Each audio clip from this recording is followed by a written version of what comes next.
Hell in the Choirstand by Titus Pollard. Copyright 2013. This is an audio version of the prologue in the novel, recorded under permission of the author.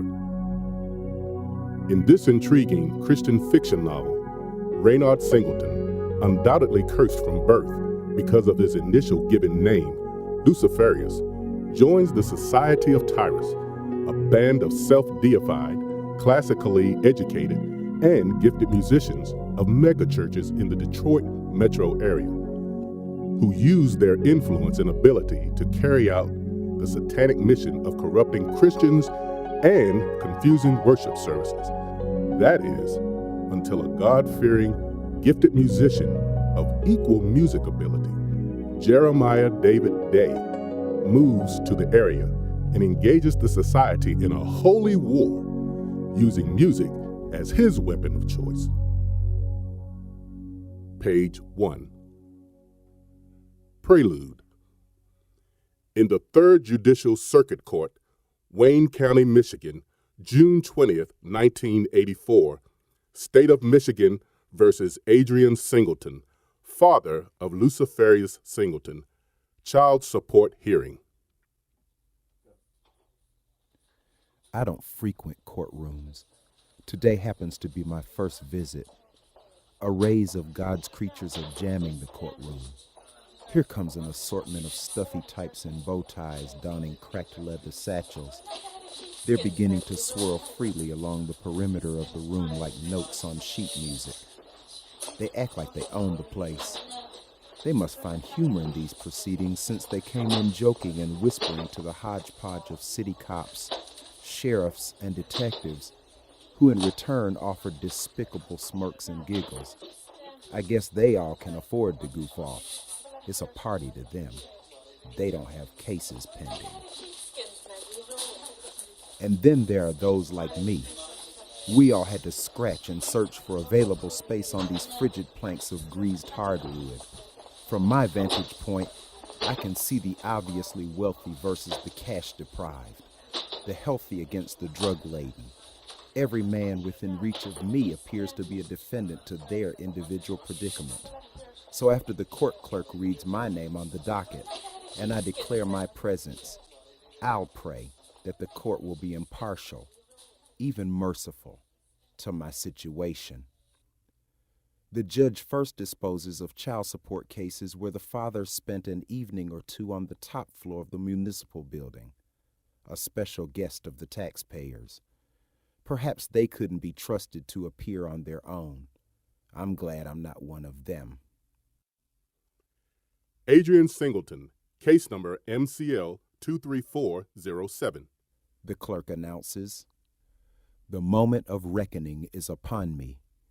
Judge Rhonda Abbott is a blonde, fair-skinned woman who, by her demeanor, doesn't fit the usual human assumptions I give to stormy-eyed, bleach-headed females.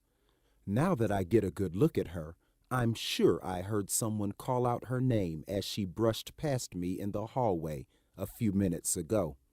She extends a pleasant "Good morning," and then immediately begins examining the documents in her hands.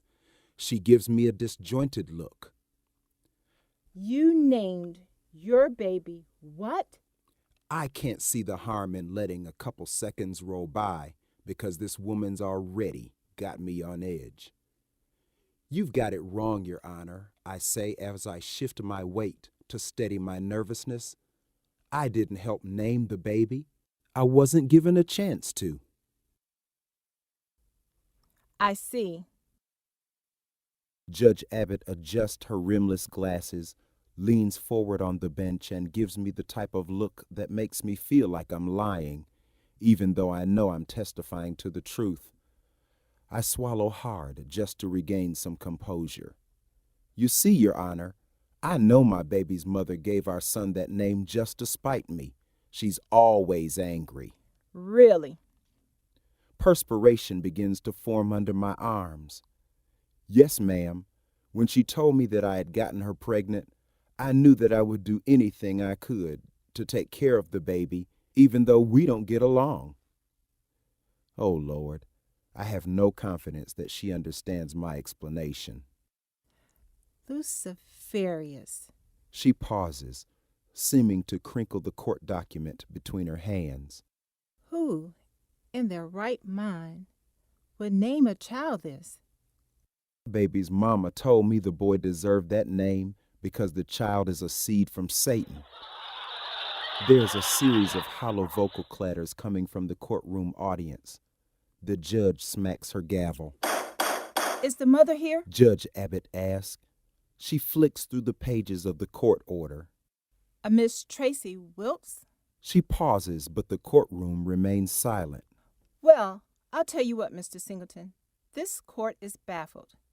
The child's mother didn't think it important enough to show up for the child support hearing that benefits her baby. She didn't give me enough time for a response. I really don't think she was looking for one anyway. Besides, I want to hear her explain this satanic child's name firsthand. Do you have any idea where Miss Wilkes could be? No, Your Honor. Mr. Singleton, before I even entertain a ruling on child support and visitation rights, I'm taking a personal liberty and setting a name change proceeding in accordance with statutes MCL 711.1 through 711.3 to present evidence for changing the name of dependent child. One Luciferius Singleton, set 30 days from today. I would advise any and all parties that one Tracy Wilkes be located and convinced to appear at hearing per this order, or there will be a capias issued for her arrest. That kind of scares me. I'm really not into getting Tracy in trouble. She's making enough trouble without my help. Why, Your Honor? Wouldn't you like to see this child have his name changed to something that might give him a more positive outlook for his future? Yes, ma'am. I'm in full agreement of what the judge wants to do, but inside of me, there's an eerie feeling that no matter what my child's name becomes, he's already marked for life. You have been listening to an audio clip of the book, Hell, Choirstand, by Titus Pollard. The complete novel is available in ebook format online at Amazon.com and other online retailers, in print wherever books are sold, and at the author's website, www.tituspolllard.com. Thank you for listening.